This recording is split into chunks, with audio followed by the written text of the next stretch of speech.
But then what would you say, from your lens, why has it taken such a long time then for the industry to appreciate the link between sound, emotion, and brand identity? I mean, sound has always been there.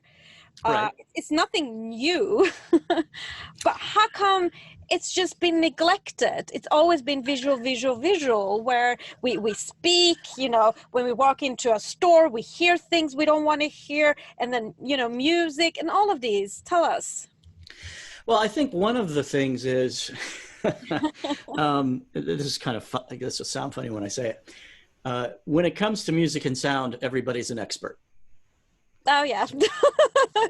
So, very often,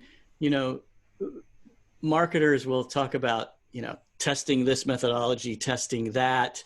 They'll spend a lot of time in developing, a visual logo. Most of them don't know how to draw. They may not even necessarily trust their own sense of what's good or bad from a visual perspective. But when it comes to sound, we all know what we like. We all know what we don't like. And that's a problem because we're so used to making decisions about music and sound from our gut, even though in reality, that's not what's happening. As well as I know, that there are, ways in which things are nudging us and to listen to things, to like things, to get those chemicals going.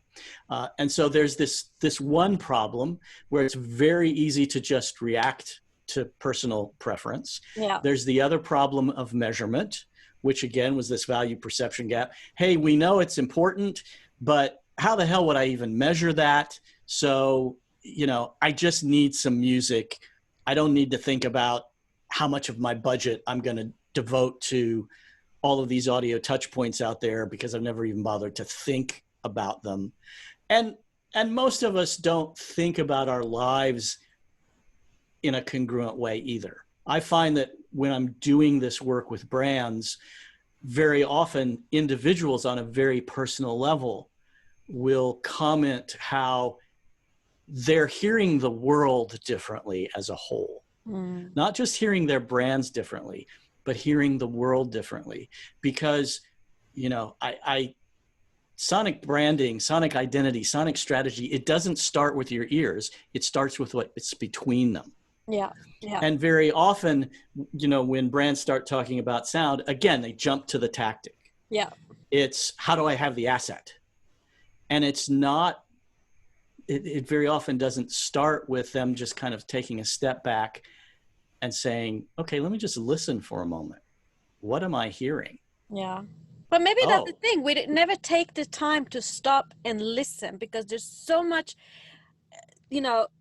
like a lot of audio around us. We don't really think about it. And as you say, it's very subjective. And I would say, like in stores, I tell brands this, okay, so you control everything in the store, the color, the pricing, how things should, stand in a store. But how come you let your staff choose the music? Or if a customer would come in and say, oh, I don't like the music, I know some staff would say, oh, I'm so sorry, I'll put it down or I will change. But what if I go into a brand and I say, I think I don't like this color, or I think this price is too expensive? They would just say, excuse me, but leave the store.